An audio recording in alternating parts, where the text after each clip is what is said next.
Salam qadirli dostlar, mehriban vatandaşlar. Kanala hoş geldiniz. Gelin bugünkü videoda kompüterlerdagi ve notebooklardagi spiyaş rejim, yani uyku tertibine geçirilen funksiya bilen tanışып olalım. Bu funksiyany köpüňiz bilýänsiniz. Bu funksiýa näme? Gelin mysal getirelim. Mesela bir notebookda işläp otyr. Kino görýäs ýa-da dokument işlerle meşgullanýas. Ve birden gıйıfka batlyk işimiz çıktı ýa-da dostumyz joramyz çagyrdy.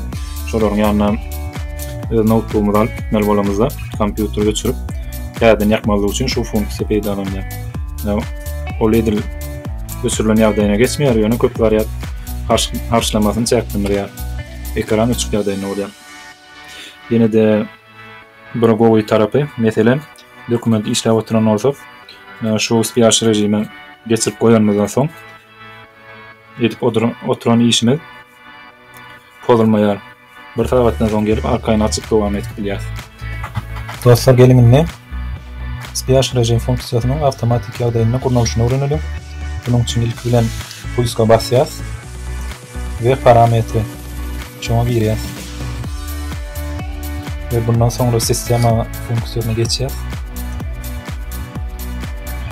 Ve şu yerde pitanya i spiyaş rejim.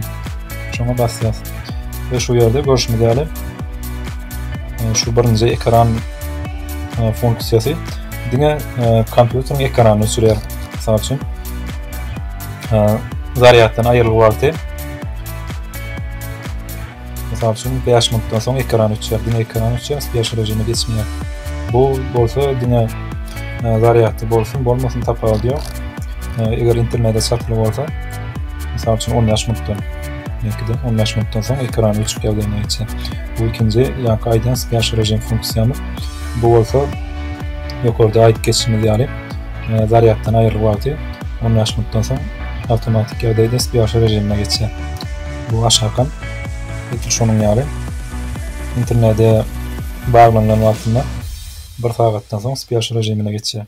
Dostlar, eger siziň notebook'uňyzyň Windows we başga görnüşde bolsa, edil içiniň parametriniň guruluşy ýankydan ýetkeşik bolsa, gelin başga ýerden gözlemeni öwrenelim. Bunuň üçin pulska basýas we bu ýerde ýazýas panel upravlenia. Şu panel upravleniýany açýas. Ve şu ýerde krupniýa značky. Şundan haýsy bolsa birini saýlaýas, krupniýa ýa-da merki. Eğer kategoriyada olsa şu ýagdaýda ýygnaly ýagdaýyny bolýar. Ve bärden elektropitanya funksiýasyny açýas. Ve şu ýerde настройка переход в спящий режим. Şoňa geçýär. Ve edilýän aýt geçişim ýaly şu ýerde şol hereketler aýtalanýar. Edilýän ýagdaýda düzülýän şutaýda. Ve ýene-de bilmeli gatlarymyň biri şutaýda действие при закрытии крышки. Şu funksiýa girýär. Bu birinji görýänimiz knopkany öçürüp ýakkan knopkany basamyzda bolup geçen hereket. Mesela üçin zaryatdan aýryk ýagdaýda bolsa, biz şu knopkany basamyzda şu spiyaş rejim son ýagdaýyna geçer, ukuda görnüşine. Ve bu birinjide bolsa hiç hereket talap etmeýär. Ve bu görýän üçinji zavrşenie работы bundan bolsa kompýuteriň düýbünden ötüşýär. Bu dördüncü olsa dine ekran açılıyor. Şular ýagdaýyna haýsy size öz goýunuňyza jaý bolsa saýlap goýulýar. Misal üçin meňde sonra bu. Bu ikinci bolsa при закрытии крышки. Bundan bolsa haçandan notebook ekrany ýygnanyňyzda bolup geçen hereket. Eger zaryatdan aýrylyk bolsa şu hereketden birini saýlap bilýän haýsy goýunuňyza jaý bolsa.